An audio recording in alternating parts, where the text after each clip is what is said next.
E ele viu que o futebol era o gancho para ele se impor na sociedade paranaense. O Couto Pereira fez o Belfort Duarte e já em seguida o Belfort Duarte, em 1939, ele fez a sede do Curitiba. E foi esse crescimento tremendo que culminou na década de 70 com o Evangelino, conquistando aí 33 títulos.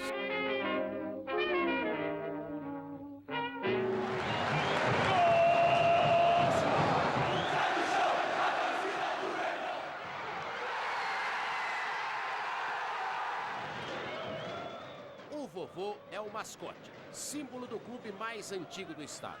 Está presente em todos os jogos, tem o carinho e a simpatia da torcida. A figura do velhinho de traços germânicos fez parte da comemoração do último título conquistado, o de campeão paranaense de 2008. Último de uma coleção de 33 títulos estaduais. Nenhum outro clube venceu mais campeonatos no estado. A história dos títulos e dos grandes momentos em campo também pode ser contada por seus heróis. E foram muitos na memória da torcida Coxa Branca. Esta é uma camisa do Curitiba, camisa oficial nossa, e essa chuteira simboliza aquilo que você sempre fez por nós. Não esqueceremos jamais. Obrigado. Você merece.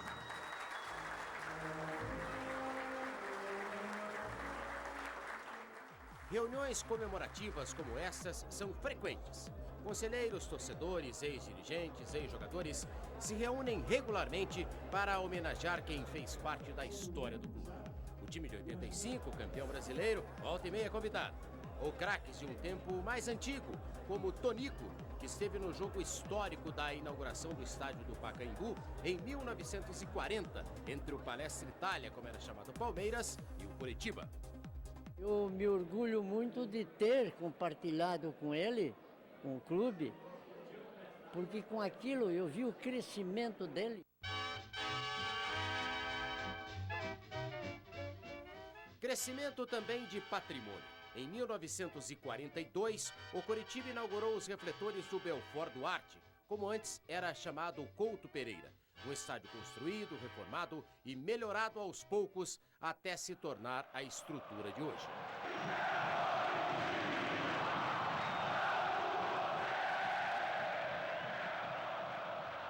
Também chamado de Alto da Glória, o campo do Curitiba é motivo de orgulho para quem nele jogou e que vive intensamente o dia a dia do clube nos últimos 43 anos. Curitiba é meu segundo lar. E muitas vezes não tem nada aqui no clube. Mas eu levanto e de repente, onde é que estou indo?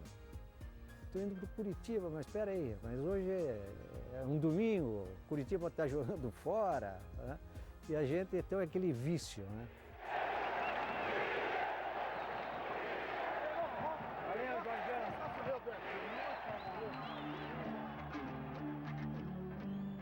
Nas 4 décadas de clube, Dirceu Krieger foi de jogador a treinador. Trabalha até hoje no departamento de futebol. Dedicação que tem reconhecimento de torcedores de várias idades. Às vezes pedem autógrafo, uma geração nova pede autógrafo, porque ouviram os pais ou os avós, né? Krieger foi um meia habilidoso e ofensivo. Jogou 10 anos e se despediu em 1976 com direito à volta olímpica. O apelido era Flecha Loira. Eu tive muita velocidade, né? Tinha muita velocidade. Tanto é que eu recebi esse apelido. Hoje, aonde a gente vai, tá, ô Flecha, ô Flecha.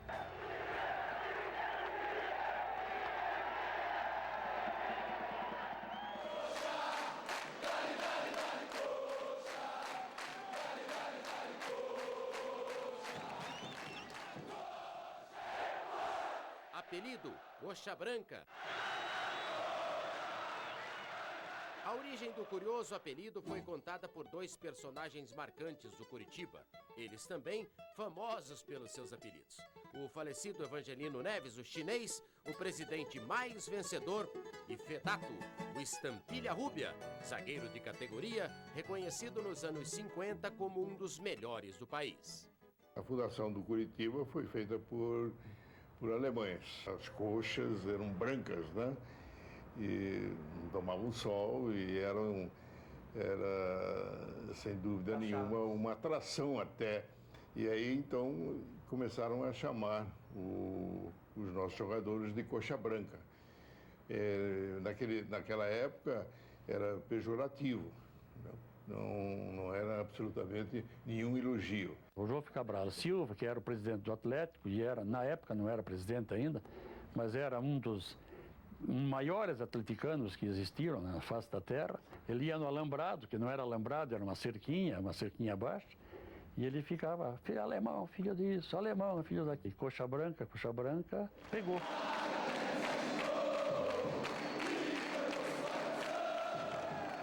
Um grande clube e um grande rival. Eu estava aqui na linha da bola, eu olhei para o juiz, o Anderson, eu vi ele correndo.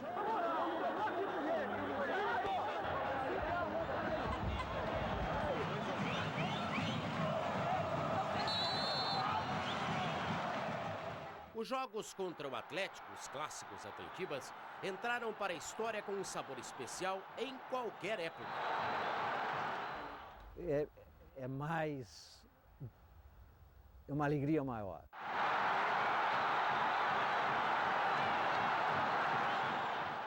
Tive a felicidade, né, de fazer vários gols contra o Atlético, isso é fundamental para ficar do lado da torcida. Em 95, no Atletiba, no Couto Pereira lotado, uma quarta-feira à noite. A cidade toda esperando por aquele jogo. Alex e Pachequinho foram ídolos dos anos 90. Com talento de sobra, foram decisivos na volta à primeira divisão do Campeonato Brasileiro em 1995. E naquela noite tudo deu certo, o time conseguiu fazer um belo jogo, o Pachequinho jogou demais e a gente conseguiu colocar o Curitiba no lugar que é merecido. Martírio, né? Durante quase 5, 6 anos aí lutando para voltar à primeira divisão. Foi um jogo espetacular, fantástico, onde eu tenho só boas recordações. Pacheco trabalha até hoje no clube, viaja o país observando jogadores e adversários do time nos jogos nacionais. Houve grandes momentos de felicidade, momentos de alegria, claro, também tristeza, momentos marcantes, principalmente para mim, né? Já para o clube não foi uma época muito boa e acredito que faltou só um título naquela década.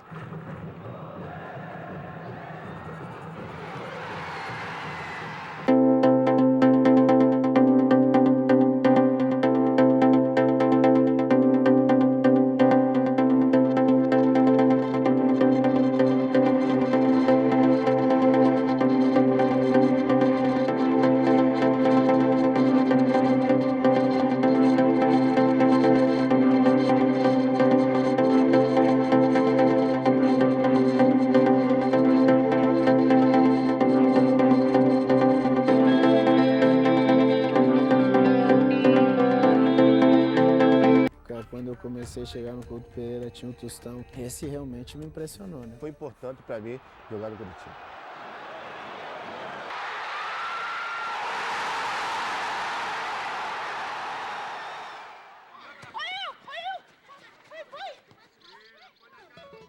Tostão, o ídolo de Alex, é professor numa escolinha que tem parceria com o Curitiba.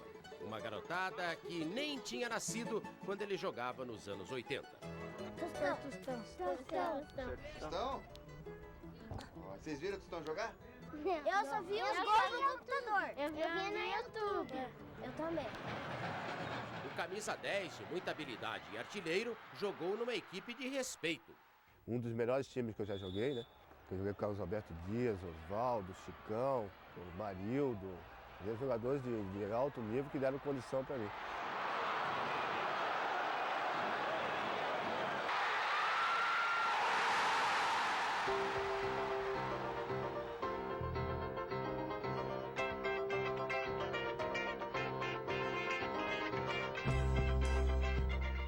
Voltando mais um pouco, anos 70, de muitos títulos, o Curitiba foi hexacampeão estadual e teve, entre outros, Zé Roberto, o atacante que era notícia tanto pelos gols e grandes jogadas, como pelas noitadas e farras. Foi nesse período que o clube revelou Dirceu, o Dirceuzinho, que depois brilhou no Vasco e na seleção. Vários outros jogadores também se destacaram, como Aladim, Nilo, Tião Abadiá, Paquito, Hermes, Dreyer, Leocádio, Hidalgo, Cláudio Marques, em times que se revezaram ao longo daquela década, quase sempre com um troféu na mão. No gol, Jairo, Pantera, um ídolo negro na história coxa branca. Jairo sensacional. Chegou chutando, goleiro Jairo. A presença negra no Curitiba sempre foi motivo de muita discussão e polêmica. O clube de origem alemã só teria admitido negros no time em 1940 e o primeiro teria sido Janguinho. Quem conta é Aloar Ribeiro, jornalista esportivo há mais de 50 anos.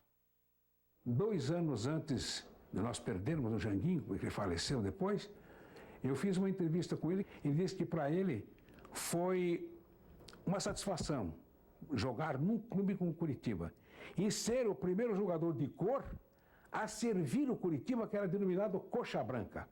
E com o negro Janguinho no time, o Curitiba chegou ao primeiro bicampeonato da história, em 1941 e 42.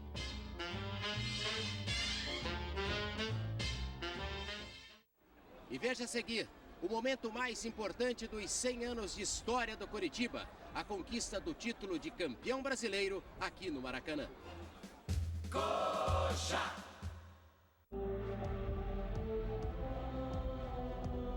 Juntos, somos mais capazes.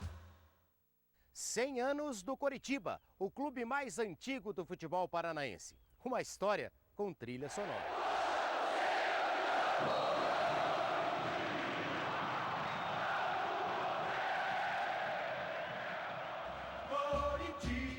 Curitiba vai levantando a sua 31ª taça. Campeão do Paraná.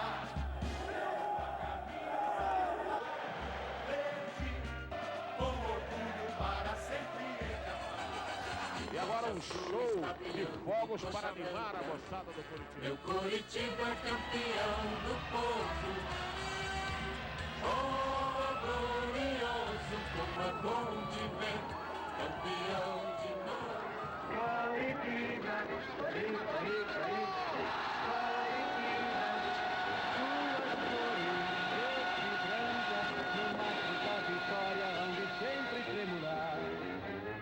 O hino, que lembra uma marchinha de carnaval, embalou as comemorações de um período de afirmação do Curitiba no futebol brasileiro, sempre sob o comando forte do presidente Evangelino Neves.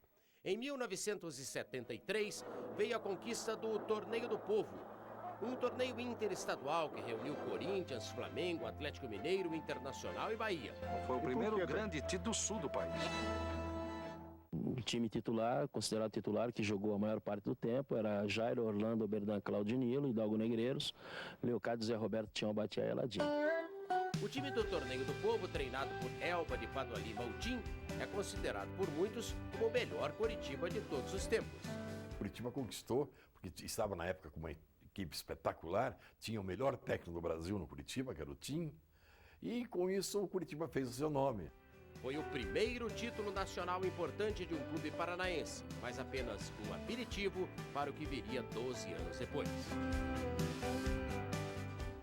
O momento mais importante da história dos 100 anos do Curitiba aconteceu aqui no estádio do Maracanã, no jogo da noite de 31 de julho, que acabou já na madrugada de 1º de agosto de 1985. Vai a loucura, galera, no Maracanã!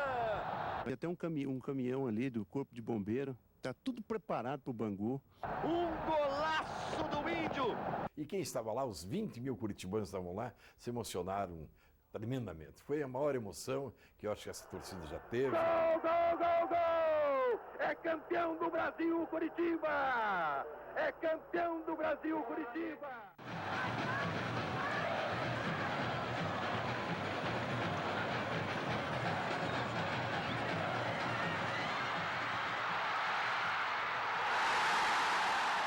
Para chegar à decisão contra o Bangu, o Curitiba disputou um campeonato de 6 meses. Participaram da campanha 25 jogadores. Os goleiros Rafael, Jairo e Gerson, os zagueiros e laterais André, Dida, Vavá, Heraldo, Gomes, Elcio, Gardel e Caxias, os meio-campistas Tobi, Marildo, Almir, Marco Aurélio, Aragonês, Eliseu e Luizinho, e os atacantes Lela, Índio, Edson, Vicente, Paulinho, Gil e Zé Carlos. O técnico do Curitiba era Enio Andrade, que já tinha sido bicampeão brasileiro com Grêmio e Internacional, e tirou o máximo daquele grupo de jogadores. Que ele falasse para nós era 100% de obediência. A classificação na primeira fase veio num jogo tenso contra o Santos. A vitória por 2-1 só foi confirmada no último minuto no gol de Lela, um dos jogadores mais queridos pela torcida. Gol do Curitiba! Pode passar 20, 30 anos e a gente vai sempre ser lembrado. Lela! 2 Curitiba! 1 para o Santos. Na segunda fase, o Coritiba eliminou Corinthians, Sport Recife e Joinville e fez uma semifinal emocionante contra o Atlético Mineiro. No jogo em Curitiba, 1-0, gol do zagueiro Heraldo. Olha a sobra e aí gol! O Edson resvalou no primeiro pau e eu peguei no segundo de bate-pronto. Realmente foi um gol importantíssimo, um gol até bonito, né? Gol de Heraldo para o Curitiba. No jogo do Mineirão, 0-0, com o goleiro Rafael em grande fase, garantindo a classificação. A bola não entrou mesmo? Não entrou. Se tivesse entrado, eu falava. Eu tenho fotos daquela... Foi a sua melhor defesa? Eu tenho fotos. E foi o melhor chute do Gomes, né? E o Gomes que era o zagueiro. Quem chutou contra foi o Gomes. O Evangelino, que era o presidente, na segunda-feira, no café, ele perguntou ao Damiani, que era o diretor de futebol: Damiani, como é que vamos fazer? Vamos voltar para Curitiba? Vamos para o Rio de Janeiro? Pergunta lá para o Enio. E aí o Damiani foi perguntar para o Enio e falou para o Evangelino. Falei com o Enio. O que ele disse? Ele disse: quero ficar aqui em Belo Horizonte treinando pênaltis. O técnico Enio Andrade, conversando com o presidente do Curitiba, chegou à conclusão que o melhor é que a decisão seja realmente na quarta-feira, que não haja o adiamento para domingo. Muitas vezes você entende que ganha uma semana e perde uma semana. Então, a equipe está no embalo, a equipe está motivada. E se nós ficássemos uma semana parada, nós teríamos que viajar para Curitiba, o clima lá é de festa, então nós teríamos que isolar os jogadores. Eu lembro que o Enio ele começou já conversando com a gente da seguinte forma: se tiver alguém pensando, se tiver algum de vocês aí com a cabeça que está o torcedor hoje, que está a imprensa, pode falar que não vai nem entrar no campo. Viu enxertada aí de torcedores do Flamengo, do Vasco, do Fluminense, do Botafogo, do América. A decisão de Enio Andrade se mostrou acertada. A final do campeonato foi apenas 3 dias depois, no Maracanã lotado por 100 mil pessoas. Autoriza Romualdo Arpo e Filho. Começa o grande jogo do Maracanã. E quando pode. O Coritiba começou a decisão jogando com Rafael, André, Gomes, Heraldo e Dida, Almir, Tobi, Marildo, Lela, Índio e Edson. Um time com cuidados defensivos que aguentou a pressão inicial, com destaque para o goleiro Rafael. Rafael sai para fazer a primeira grande defesa do jogo. Mas que foi para frente e numa falta aos 26 minutos, fez o gol. Índio. Aí a bola batida forte. Gol! A bola chegou a tocar na barreira. O Índio bateu muito forte. Um golaço do Índio aos 26 minutos e 20 neste primeiro tempo. 10 minutos depois, o Bangu empatou com Lulinha. Cruzamento de novo. A bola batida, desviada. Gol!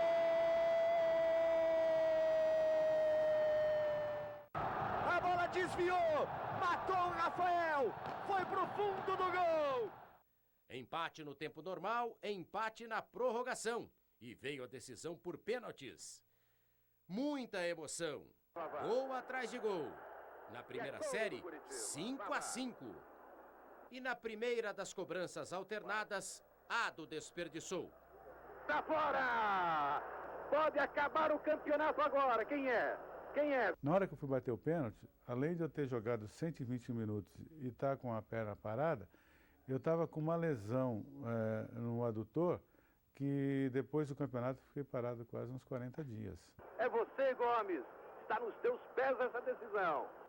E o zagueiro Gomes entrou para a história do Curitiba. Gol, gol, gol, gol! É campeão do Brasil, Curitiba! É campeão do Brasil, Curitiba!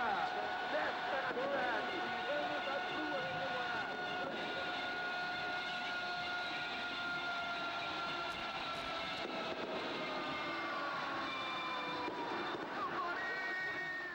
Nós ganhamos o campeonato e chegamos aqui no aeroporto e aquele cordão de pessoas do aeroporto até a cidade. Foi uma coisa maravilhosa. Quando nós adentramos aqui na cidade, foi uma loucura, foi uma emoção, foi uma participação da cidade, não só do torcedor do Curitiba. A gente sentia que a satisfação era geral, porque é uma coisa difícil de uma cidade conseguir, né?